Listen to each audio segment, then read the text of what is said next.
সম্মানিত প্রিয় দর্শক, আশা করি সবাই ভালো আছেন। আল্লাহ তাআলার রহমতে আমি অনেক ভালো আছি। ভালো না থাকলে এত সকাল সকাল আসতাম না।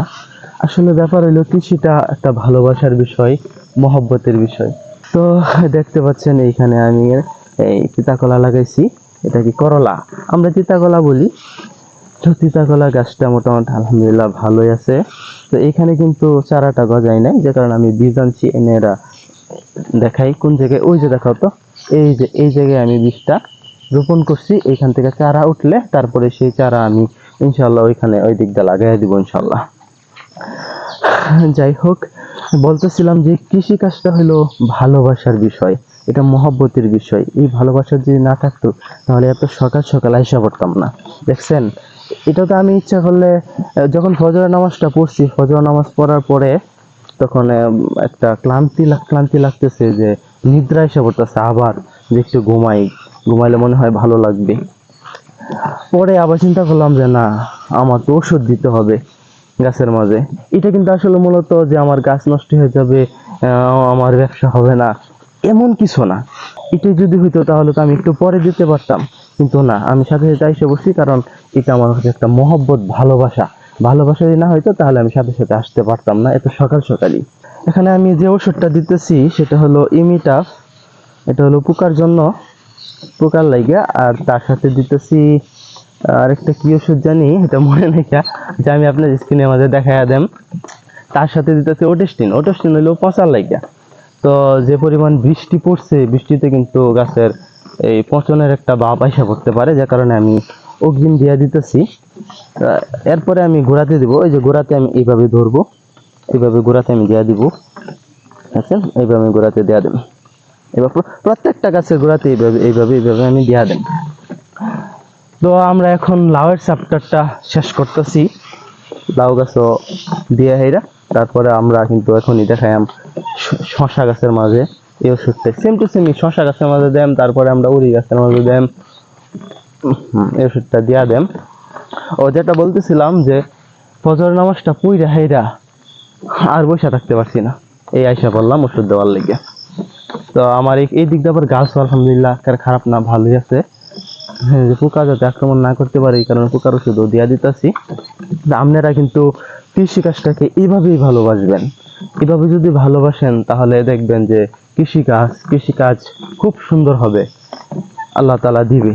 আসলে আল্লাহ তাআলা তো দেয়, চেষ্টা করলে তারপরে দেয়, চেষ্টা না করলে আল্লাহ তাআলা দেয় না। তা আমার এই গাছগুলা কিন্তু দেখে আমার কাছে খুব ভালো লাগে, আমার একটা অন্তরটা বইরা জায়গা, যে এই যে এইগুলা না যখন এক একটা ডোগা সুন্দর করে এইভাবে লতের মতো যায়, তখন আমার ভিতরে সরল মনটা এইভাবে চলে।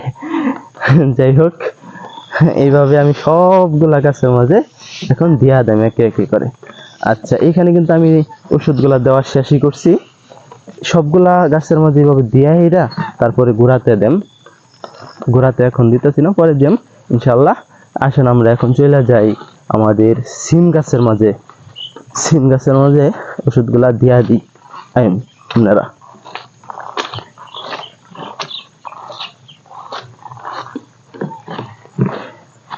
এই যে এটা হলো আমার সিমের বাগান, এতটুকু, বেশি না, অল্প জায়গায় লাগাইছি। বেশি জায়গায় আমি ছোট মানুষ, সামলানো কঠিন হবে।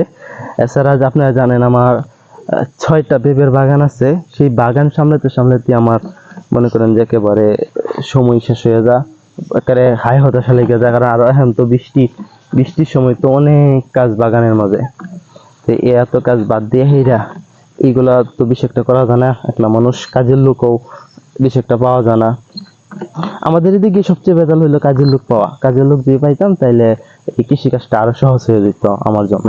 তা আমার লেগে এখন একটু কঠিন হয়ে যেত। কঠিন হইলেও বললাম না একটা কথা, যে ভালোবাসা, এই ভালোবাসায় আমাকে এতটুকু নিয়ে আসতেছে। ভালোবাসা যদি না থাকতো তাইলে মনে হয় না যে আমি কৃষি কাজ পারতাম। কারণ আমার মতো মানুষ, যে কথাটা বলতেছিলাম, যে অনেকেই কিন্তু আমাকে বলে যে লেখাপড়া করে শিক্ষিত হইয়া তুই এটা কি করতেছস, এই আসাব বা কৃষিকাজ নিয়ে বইটা দিছস। আসলে ওরা বোঝে না আমার যে এটার মাঝে ভালোবাসা, এইটার মাঝে যে আমার জীবন, ওরা কিন্তু এটা বোঝে না। যদি বুঝতো তাইলে কিন্তু এই কথা আর কইল নাইলে। তো একে একে ওষুধগুলা দিয়া দিতেছি। গাছগুলা কিন্তু দেখছেন সুন্দর হয়েছে, কিন্তু একবারে সুন্দর করে ঘের দিয়ে উঠতেছে। যদিও অনেক বৃষ্টি পড়তেছে, একদিক দিয়ে বৃষ্টি পড়ে আরেক দিক দিয়ে আমি ওষুধ দিয়ে দিই। মনে করেন যে বৃষ্টি পড়তেছে আবার ওষুধ দিয়ে দিতেছি। এই যে আমার এক ভাই কয়ে গেল একটু পরে বৃষ্টি আসবো, তো এখন ওষুধ দাও কে? আসলে আমি কইলাম না যে আমি এগুলা মানায় নিতে পারি না, গাছ নষ্ট হয়ে যাবো, আমার কাছে কেমন জানি কষ্ট লাগে। যাক, আমার ওষুধ যাক, ওষুধ বেশি যাক, তারপরেও আমি ওষুধটা দিয়া দেম, যাতে এই বৃষ্টির পানি যাতে ক্ষতি না করতে পারে। এই ওষুধের উসিলায় আল্লাহ তাআলা যেন ভালো রাখে, এই কারণে তো আমি ওষুধটা দিয়া দিতেছি। যাই হোক, এখন হইলো শশা। শশা আমি এই দিক দিয়ে একটা বেশি করে দেয়া দিছি, কারণ হইলো ওই দিক দিয়ে যেহেতু লাগাইছি দেখেন ওই দিকে, তো ওইখানে যদি দুই একটা চারা যদি মরে তাহলে এখান থেকে উঠায় নিয়ে এটা রোপণ করাম। এটা হলো আমার একটা সুন্দর একটা ট্রিক্স বলতে পারেন। যাই হোক, তো শশার লাগে কিন্তু এই ওষুধটা দেওয়া যাইব না। এই ওষুধ দেওয়া যাইব কিন্তু এই মাত্রা না, আরেকটু পানি মিশাইতে দিব। তো আমি আরেকটু পানি মিশাই তারপরে আমি এই শশার মাঝে দিয়া দেব। তো ভিউয়ার্স, আজকের মতো ভিডিওটা এখানেই শেষ করতেছি। আপনারা অবশ্যই আমার জন্য দোয়া করবেন, আপনাদের জন্য আমি দোয়া করি। আল্লাহ হাফেজ।